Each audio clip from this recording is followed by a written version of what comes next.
សួស្តីអ្នកទាំងអស់គ្នាខ្ញុំមូនថ្ងៃហ្នឹងខ្ញុំចង់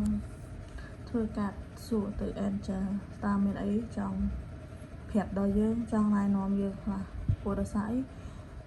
អ្នកទាំងអស់គ្នាដឹងថាថ្ងៃហ្នឹងថ្ងៃ11ខែ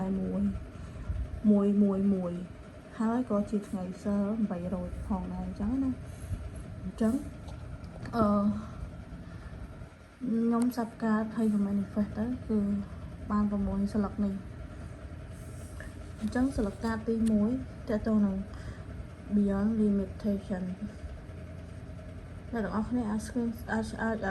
skip ហើយអានបានចង់និយាយថាស្លឹកការទី1តើតើនឹង limitation គឺមានព្រំដែនកំណត់អញ្ចឹងតាមដែលខ្ញុំមើលទៅគឺគាត់ចង់ឲ្យយើងធ្វើអ្វីឬគិតអ្វីក៏ដោយឲ្យមានដែនកំណត់ដោយឧទាហរណ៍ម្នាក់ស្រីនេះចឹងគាត់បិទភ្នែកគាត់ manifest គិតសម័យឃើញអីចឹងអញ្ចឹងមានន័យថាសម្រាប់មនុស្សយើងមួយចំនួនអាចនឹងគាត់សម័យបានតែកុំគិតរឿងអាខ្វក់ឬក៏អីគិតសម័យmanifest តទៅនឹងអាជីវិតដែលស្រស់បំព្រងសម្រាប់ខ្លួនយើងមកកុំគិតរឿងអីអាខ្វក់នៅពេលដែលយើងគិតដល់របៀបថាnegative energy វានឹងចូល negative negative energy នឹងដូចគ្នាអញ្ចឹងបើយើងគិតពី positive វានឹងចូល positive ដូចគ្នាការគិតរបស់យើងវាអាចនឹង manifest ទៅដល់ខាងលើបានអញ្ចឹងណាអញ្ចឹងយើងអាចនឹងគិតឲ្យមានដែនកំណត់សម្រាប់ស្លឹកការទី2គឺ return to the inner temple. Today I rediscover my inner self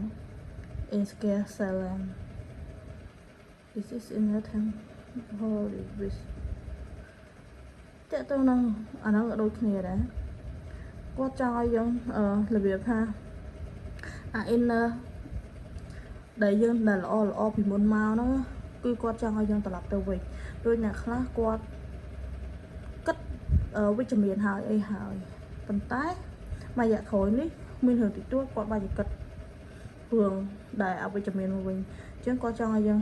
គិតឡើងវិញម្ដងទៀតគិតដែលពីមុនជីវិតយើងសោះបំប្រងរីករាយសប្បាយនេះគឺគាត់ចង់ឲ្យយើងត្រឡប់មកគិតលើអារឿង energy ដែលល្អវិញអញ្ចឹងណាសម្រាប់ស្លឹកការទី3គឺ the path of life ជីវិតយើងវាតែងតែមានអតីតកាលរបស់យើងក៏មានល្អមានអាក្រក់ដូចគ្នាដូចរូបនេះចឹងគឺមានចដាដែលយើងដើរទៅតែមិនឃើញមានពលឺអត់ដូចគ្នាជួនកាលអតីតកាលយើងក៏អាចល្អមកដល់ពេលបច្ចុប្បន្នហ្នឹងដូចគ្នាចឹងអញ្ចឹងដូចមនុស្សមួយចំនួនគាត់អាចឲ្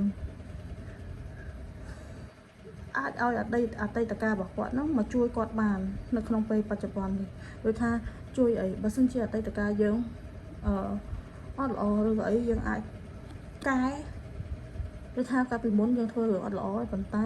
ឥឡូវយើងកែព្រោះយើងអត់ចង់ឲ្យវាខុសជាលើកទី2ទី3ដូចអតីតកាលយើងប៉ុន្តែបើសិនអតីតកាលរបស់យើងល្អហើយ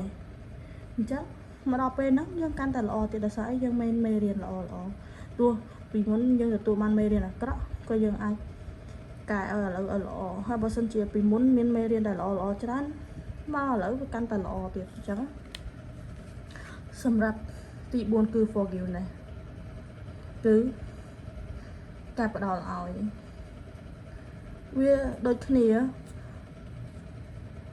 ការផ្ដល់ឲ្យគឺមិនថាអីទេក្នុងការរស់នៅរបស់យើងគឺតែងតែមានការផ្ដល់ឲ្យដូចជាការផ្ដល់ឲ្យនោះវាដូចជាយើងផ្ដល់ឲ្យនៅមេរៀនថ្មីជួយយើងរស់នៅឲ្យមានក្តីសុខជាងមុនមួយទៀតគឺយើងអាចនឹងលើកលែងទោសពីរឿងដែលអតីតកាលកន្លងមកដោយឧទាហរណ៍ពីមុនយើងជាប់ផុងក្នុងអតីតកាលយើងអាចលើកលែងទោសនៅកំហុសអីផ្សេងដូចម្នាក់ស្រីនេះចឹងគាត់អង្គុយមើលទឹក មានអារម្មណ៍ថាគាត់ដូចចាក់អីចេញចឹងដូចមានន័យថាគាត់លើកលែងទោសអហោសកម្មឲ្យដល់រឿងដែលចាស់ពីមុនមកចាត់ទុកថាវាជាមេរៀនមួយហើយយើងលើកលែងទោសដល់ម្នាក់នឹងដើម្បីឲ្យយើងមានសេចក្តីសុខផ្លូវចិត្តរៀងខ្លួននៅពេលដែលគាត់ធ្វើអញ្ចឹងហើយគឺមានអារម្មណ៍ថាទុកមកគាត់សុបាយចិត្តរីករាយអញ្ចឹងអ្នកទាំងអស់គ្នាដូចគ្នាការលើកលែងទោសការផ្ដល់ឲ្យក៏មិនជាចង់និយាយថាក៏មិនជារឿងដែលអាក្រក់ដែរចង់និយាយចឹងខ្ញុំនិយាយចង់ចេញព្រោះដោយសារអីខ្ញុំនៅផ្ដាសាយដល់ចឹងទៅវានៅ slash ជាប់កំពង់កចង់អធិស្ឋានហ្នឹងយើងលើកលែងទោសឲ្យគាត់ហ្នឹងដូចជាកតោមួយឲ្យគាត់ចឹងឲ្យគាត់ដឹងពីមេរៀនទៅថាអ្នកទាំងអស់គ្នាមួយចំនួននឹងយល់អារម្មណ៍នៅពេលដែលយើងឲ្យទៅគេហើយតែបែរទទួលការឈឺចាប់មកវិញកាលពីអតីតកាលប៉ុន្តែយើងចាត់ទុកថាវាជាមេរៀនគឺជារឿងអតីតដែលល្អមួយមេរៀនកាលពីអតីតអញ្ចឹងឥឡូវហ្នឹងយើងលើកលែងទោសយើងឈប់កុំឲ្យមានកម្មពីអីជាប់គ្នាអញ្ចឹងយើងដោះលែងទោសឲ្យយើងជូនពរឲ្យគេជួបទៅសេចក្តីសុខទៅហ្នឹងគឺជាការលើកលែងទោស forgiveness ហ្នឹងសម្រាប់សិលកាទី5 remind in the life គឺថ្ងៃហ្នឹងគឺគាត់ចង់ឲ្យយើងគិតពីពលឺដែលយើងធ្លាប់ធ្វើពីមុនមកគិតពីរឿងអីដែលយើងនេះថាយើងនឹងជោគជ័យដោយថាពីមុនយើងដាក់ set point goal សំខាន់មួយចំនួនតើតោះនឹងកាលពីមុនតែឥឡូវយើងត្រូវនឹកឃើញមកវិញថាយើងធ្លាប់គិតអីខ្លះធ្លាប់ចង់បានអីខ្លះឥឡូវយើងត្រូវត្រឡប់មកធ្វើរឿងហ្នឹងវិញដូចឧទាហរណ៍ខ្ញុំត្រូវផឹងរៀនជាងមុនខ្ញុំត្រូវខំប្រឹងរកលុយជាងមុនប៉ុន្តែពេលខ្លះយើងអាចនឹងមានអ្នកមួយចំនួនគាត់បែរជាហត់នឿយរបៀបថា burn out អញ្ចឹងទៅគាត់សម្រាកបន្តិចអញ្ចឹងឥឡូវគាត់ចង់ឲ្យយើងនឹកឃើញដល់ point ដែលយើងត្រូវចង់គិតគឺដល់ពេលដែលយើងត្រូវគិតហើយត្រូវទទួលយកគ្រឿងហ្នឹងមកវិញហើយខ្ញុំដឹងថាអ្នកទាំងអស់គ្នាដែលត្រូវធ្វើរឿងហ្នឹងឡើងវិញគឺពិតជាជោគជ័យព្រោះដោយសារអីមានពលឺនៃខ្លួនយើងហងពលឺនៃព្រះជាម្ចាស់គាត់បង្ហាញផ្លូវហងហើយទ្វារគឺបើកចាំទទួលយកភាពជោគជ័យពីយើងហ្មងហើយនៅបាតហ៊ូគឺ live for love រស់នៅដោយក្តីស្រឡាញ់ចង់និយាយថាមនុស្សយើងម្នាក់ក៏មានក្តីស្រឡាញ់ហេខ្លួនសម្រាប់នរណាម្នាក់ការដែលយើងឲ្យក្តីស្រឡាញ់ទៅមនុស្សជុំវិញខ្លួនយើងប្រកាសជាទទួលបានក្តីស្រឡាញ់មកវិញហើយធម៌ពលនៃក្តីស្រឡាញ់ហ្នឹងក៏វាខ្លាំងក្លាសម្រាប់យើងវាធ្វើឲ្យយើងមានធម៌ពលដ៏ល្អហើយព្រះជាម្ចាស់គាត់ក៏ត្រូវការក្តីស្រឡាញ់ពីយើងដែរ everywhere I live for love I love myself ចង់និយាយថា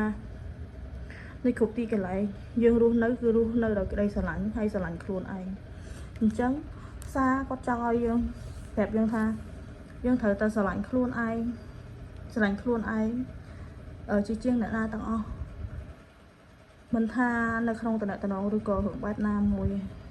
អ្នកដែលភ្លេចខ្លួនអត់ស្រឡាញ់ខ្លួនឯងគិតតែបន្ទោសពីខ្លួនឯងត្រូវតែត្រឡប់មកស្រឡាញ់ខ្លួនឯងផ្ដល់ឱកាសឲ្យខ្លួនឯងផ្ដល់មេរៀនឲ្យខ្លួនឯងឡើងវិញនៅពេលដែលយើងចេះស្រឡាញ់ខ្លួនឯងធម៌ពលនៃក្តីស្រឡាញ់អ្នកជុំវិញខ្លួនគេនឹងមកស្រឡាញ់យើងដូចគ្នាដូចខ្ញុំចាំពាក្យមួយគាត់និយាយថាបើយើងខ្លាំងគេនឹងជួយមិនបើយើងខ្សោយគេជួយណាបើយើងខ្លាំងគេនឹងជួយព្រោះដោយសារអីនៅពេលដែលយើងខ្លាំងប៉ុន្តែយើងអត់ទាន់អាចធ្វើអីបានខ្លះច្រើននេះអញ្ចឹងគេពេញចិត្តនឹងជួយយើងទៀតដើម្បីជំរុញឲ្យយើងខ្លាំងប៉ុន្តែបើសិនយើងបាក់បៀយើងដុនដាបយើងហើយសូម្បីតែគេក៏គេមានអ្នកណាចង់មើលយើងដែរអញ្ចឹងដូចគ្នាបើសិនជាយើងស្រឡាញ់ខ្លួនឯងយើងនឹង ban ca sẵn lạnh nơi trong mình luôn trắng ngày đang có chưa ngày lọ ngày sớ này hoặc này ai mà thị khla đập bay tôi vô tham một cô lọ hay ngày nó ai lọ trắng ạch là khôi ca mà thị phèn đầm tì ấy cho tới hơi dương mình phải xong tới đó chợ vợ trong xong một quay các bạn tại toàn vì hưởng snai ha càng nghĩa sốc cập hiệp hay là gửi xem nên tao nghe anh manifest ban tay cũng manifest hừa họ vui vì đang cho hừa họ mà lọ màu trắng nhưng manifest vậy để lọ tới hay nè đại click sải khuôn anh cũng click sải khuôn anh phó cho năm thứ mấy vì bao một mùi ấy trắng từ thôi hưởng ấy để lọ thay hai xem mẹ năm thứ mấy hai nhông có chung po này tao nghe đại mơ sải cát mùi nhông lắmส้มเอาเนี่ยตรงนี้จบแต่สกายสกสบายดิเรียเนี่ยได้เอาตัวเมนกูดอกกูเนี่ยได้มิสนาฮะได้เอาตัวลุ้นส้มมาลุ้นให้เนี่ยได้ประทาไว้จังบ้านไอ้ได้ล้อคือบ้านนึงในหอซีส้มมันเมนลอยทั่วกายสำหรับบ้านโดยก็ได้ประทา